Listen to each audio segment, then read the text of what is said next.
To be or not to be, that is the question. It's time to continue my pulling apart of water and fat-soluble nutrients. So today I want to talk about the B vitamins. Now there's a bunch of them, so hang in there, listen in, and you'll be able to go to the show notes to go back and review them, okay? So I want to rattle them off, the main ones and their main sources and why they're useful. So vitamin B1 is thiamine, and thiamine helps the body to convert carbohydrates into energy. And that's a role in nerve function as well as muscle contraction, so things to work properly. It also helps to support heart and cardiovascular system, so damn important. And a simple sign, if you're low in vitamin B1, you see people get cracks in the corner of their mouth. Okay, if you're getting them, get on a vitamin B1 supplement. Now, it's added into cereals and things in Australia. I'm not a fan of that. I'd still rather see people get it from a food source if they can. So it's found in pork. Except the pork farming practices in Australia are pretty sad in my mind. So I'm not a fan of that. Your choice. Fish, cold water fish. The cold water fish all the time. So things like salmon and tuna, not farm salmon. But beans and lentils, dead easy. Beans. Dwarf beans grow in my garden, so easy, it's ridiculous. Beans and lentils. If you're going to do a salad, add a can of lentils to it. Done. Simple, easy. Green peas. Things like the whole grain breads. So whole grain cereals, noodles, brown rice, they're useful. Sunflower seeds. I also talked about sunflower seeds being rich in vitamin E. You can pick up a few things across some of these foods. It's huge. Yogurt has as well, because some yogurts are fortified with things like B1. Other food sources are things like cauliflower, oranges, potatoes, asparagus, and kale. So that's B1. B1, look after your heart health and nerves and muscles in your body. Cool. Vitamin B2 is riboflavin. Now, riboflavin is about energy production and the metabolism of fats, proteins, and carbs. Really important. It's also really important for healthy skin, eyes, and red blood cell production. Now, where do we find it? We find vitamin B2 in dairy, milk, yogurt, cheese, eggs, the really lean cuts of beef, organ meats, but I'm not a fan of organs. I know that you'll find it in things like liver, but liver is also the detoxifying body system or body organ of an animal, anyone. And so you can get so many other nasties along with it. So I'm not a fan of that one.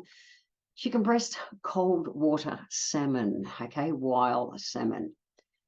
Beetroot greens, the tops of beetroots. We're growing beetroots in a garden. I love to pickle beetroots and keep them. You know, I grow extra and keep them through the season. But the tops we eat all the way through the season. You know, it's been winter at the moment here as I record this, and we eat it just like we do salad top. You know, any kind of green vegetable for a salad. They're blood red. They're so packed in nutrients. It's amazing. So beetroot greens are great. Asparagus, fresh asparagus, not tinned. Peas, and the big round kind of purpley grapes, the muscadine grapes. We don't see them much here in Australia, but those ones as well. Okay, so that's vitamin B2. Vitamin B3 is niacin. Now, niacin plays a big role in energy and metabolism, and it's my favorite B vitamin. It's really pretty much my favorite nutrient in general. It's all about signaling with your body cells. It's about DNA repair. It helps your heart health, which is why I like to take it. It helps our circulatory system in general. It helps our digestion. It helps to maintain good, healthy skin. I did a whole episode on vitamin B3 because it's so good. Go back to listen to episode 141. It's all there. Cool. Now, vitamin B4, you're going, Jen, there's not a vitamin B4. I don't know what you're talking about. So vitamin B4, B8, B10, and B11 were once thought to be vitamins. So they were given numbers in the B vitamin complex numbering system. Sounds very official. Anyway, they were discovered not to be essential for life, which is kind of the parameters to be something to qualify as a vitamin. So they're minor nutrients that if you're eating the other major B vitamins, you're generally picking them up. Okay, so we're going to pass on that one. Vitamin B5 is involved in the production of energy for macronutrients, the bigger nutrients. So your macros are things like your proteins and that. And so it really helps with the production of our hormones, cholesterol, skin health, and eyes and hair and nails and all those things. So whole grains are one of your best sources of vitamin B5.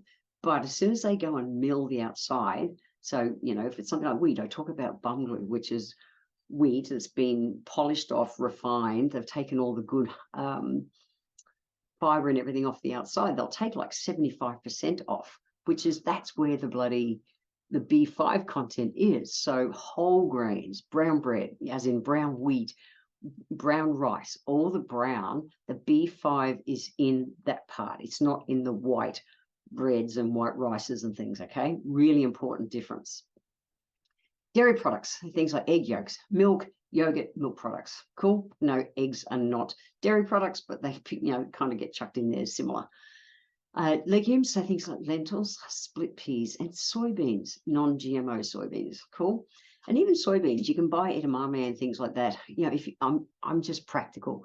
I don't grow those kind of beans and legumes in my garden, but you know, if you're going to get them as dried, you know, dried lentils or dried soybeans and things, and you've got to soak them before you cook them and use them, that's great. If not, at least get the tin ones, okay? So get little tins of edamame or little tins of black beans, all those kind of things are easy to add to a salad anytime, any day. Dead easy. There's no excuses to be able to pull up these nutrients. Vegetables, things like mushrooms, avocado, broccoli, sweet potatoes, corn, cauliflower, kale, and tomatoes are all rich in vitamin B5. Cool.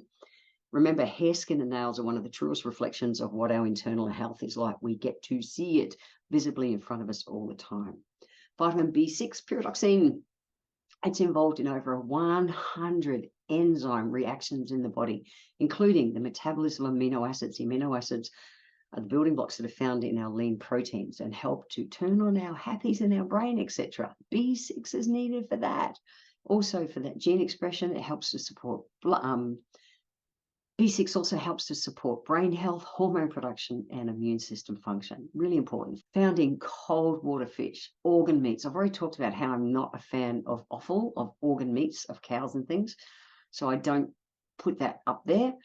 Vegetable-wise, things like potatoes and other starchy vegetables. So I'm a big fan of sweet potato over white potato, okay? All of your fruits except the citrus. So B6 is found in all of your fruits except citrus. So it's good. Make sure you're getting a variety of all your fruits, all your colors, all your veggies. It's the way to do it.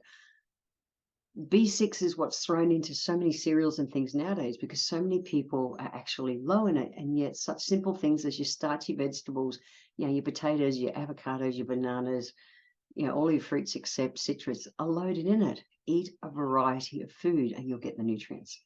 Vitamin B9 is folate or folic acid. So folic acid or folate plays a crucial role in the DNA synthesis, and that's new cell formation and red blood cell production. And this is really important for pregnant women, which is why it's prescribed nowadays, because it helps to prevent neural tube defects in developing fetuses. So most pregnant women take B9, folic acid nowadays. But it's found simply in dark green leafy vegetables. So remember that your B vitamins are water-soluble nutrients. So if you're going to cook that vegetable, you want to make sure there's a lid on the pot. It collects the steam because otherwise those nutrients, a big part of those nutrients disappear in the steam. Put a lid on the pot and then drink that water from the vegetables. It actually tastes great. It's just like drinking veggie stock. Drink it once it cools. Otherwise, you're losing all those nutrients. Okay, so dark green leafy vegetables, things like turnip greens, spinach, romaine lettuce, asparagus, Brussels sprouts, broccoli, broccolini, beans, all really useful. Sunflower seeds, simple, easy snack. Just raw sunflower seeds taste great. Okay, seeds are an easy way to bring in, to be able to pull up our nutrients, good fats, and also vitamins. Vitamin B12 is one that is, I'm vegetarian. It's one that can be low in some vegetarians. It's got to be mindfully eaten to make sure they get it, vegetarians and vegans, because it's mainly found in animal, okay, or dairy. So I'm vegetarian, not vegan. So I'm a yogurt eater, and I do whey proteins. So, and whey proteins, they all come from grass-fed animals, okay? So I don't have a problem with B12 generally. However, some people do. B12 is not generally found in your veggies and your grains and fruits or any of those kind of things. It really is meat, fish, dairy, full stop. So if you're not having them, watch out. because it's super important for nerve function and brain health. That's it. Okay. We really need B12. So our body needs all of these. They are water soluble nutrients. Our body, once it's got, say this much and you put this much in, well, that much, it's going to flush. It's going to flush. That extra will always flush. It won't store. Where fat soluble nutrients store the extra. They don't with water soluble. So it's something we have to mindfully eat those kind of foods every day. B vitamins all work together. It's not like, hey, just use this one to get this. It's not. I talk about how our body is a body of body systems. It's not one body system. The same with nutrients. Mother Nature gives them to us all balanced up together. So if you're having your meals that are the spread of all the different colors in your veggies and your fruits, the range of proteins, you're generally covered with most of these. If you're getting low in something at one stage, B vitamins do dump quickly because stress plays a big part with them. Okay. But things like your whole grains and legumes and seeds and nuts and meat and dairy, if you're pulling up all them fruit and veg, you're going to be getting most of your B vitamins. The healthy life hack for this episode is simple. Knowledge is king. Go to, print it out, save it on your phone if you need. This list that is at the show notes, www.healthylifehacks.com.au, and you'll have the bottom line list of foods that are essential in those different nutrients. Check them out, get to know them. It makes a difference.